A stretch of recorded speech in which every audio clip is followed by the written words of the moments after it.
में छिड़ी जंग की वजह से पाकिस्तान की सरकार की नींदें उड़ गई हैं, शहबाज शरीफ के हाथ पैर फूल गए हैं। वहीं दूसरी तरफ भारत का पूरी दुनिया में डंका बज रहा है और ऐसे में भारत सरकार की कूटनीतिक जीत कई मोर्चों पर होती हुई नजर आ रही है। प्रधानमंत्री नरेंद्र मोदी चाहते हैं कि डिप्लोमेसी के लेवल पर ही हर चीज का समाधान निकाला जाए।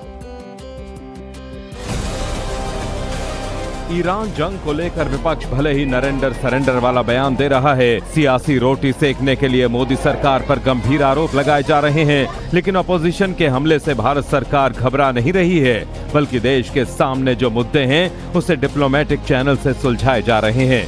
चाहे मिडिल ईस्ट में फंसे भारतीयों की सुरक्षा का मुद्दा हो या होर्मुज़ स्ट्रेट का मामला, हर मोर्चे पर भारत को कूटनीतिक जीत मिल रही है। ईरान की कई यूनिवर्सिटी में पढ़ रहे 70 से अधिक भारतीय छात्रों को आर्मेनिया के रास्ते सुरक्षित देश वापस लाया गया है। दुबई से भी एक फ्लाइट कई भारतीयों को लेकर दिल्ली रवाना हुई है, जिसकी आईजीआई इंटरनेशनल एयरपोर्ट पर उतरने की उम्मीद है। फारस की खाड़ी क्षेत्र में मौजूद सभी भारतीय नाविक सुरक्षित हैं और पिछले 24 घंटों में उनके साथ किसी भी तरह की अप्रिय घटना की कोई रिपोर्ट नहीं मिली है। देश में एलपीजी को लेकर हौवा खड़ा किया जा रहा है। विपक्ष जो एलपीजी संकट का आरोप लगा रहा है, उस पर भी भारत सरकार ने तेजी से काम किया है और बड़ी डिप्लोमेटिक जीत मिली है। एलपीजी लेकर आ रहे भारत के 2 जहाज सुरक्षित रूप से होर्मुज़ स्ट्रेट पार कर गए हैं।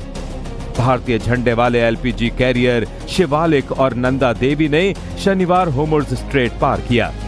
दोनों जहाज कुल 92,700 टन एलपीजी लेकर भारत आ रहे हैं।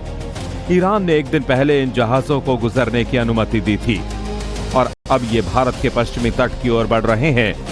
दोनों जहाज गुजरात के मुद्रा और कांडला बंदरगाह की ओर जा रहे हैं और इनके अगले 2 से 3 दिनों में भारत पहुंचने की संभावना है। ये दोनों जहाज उन 24 जहाजों में शामिल थे जो मिडिल ईस्ट में जंग शुरू होने के बाद होर्मुज़ स्ट्रेट के पश्चिमी हिस्से में फंस गए थे। बता दें कि इससे पहले भी युद्धग्रस्त देशों ने भारतीय झंडे का सम्मान किया है, फिर वो चाहे भारतीय छात्र रहे हों या फिर भारतीय जहाज, सबकी सकुशल वापसी मोदी सरकार के नेतृत्व में हो रही है।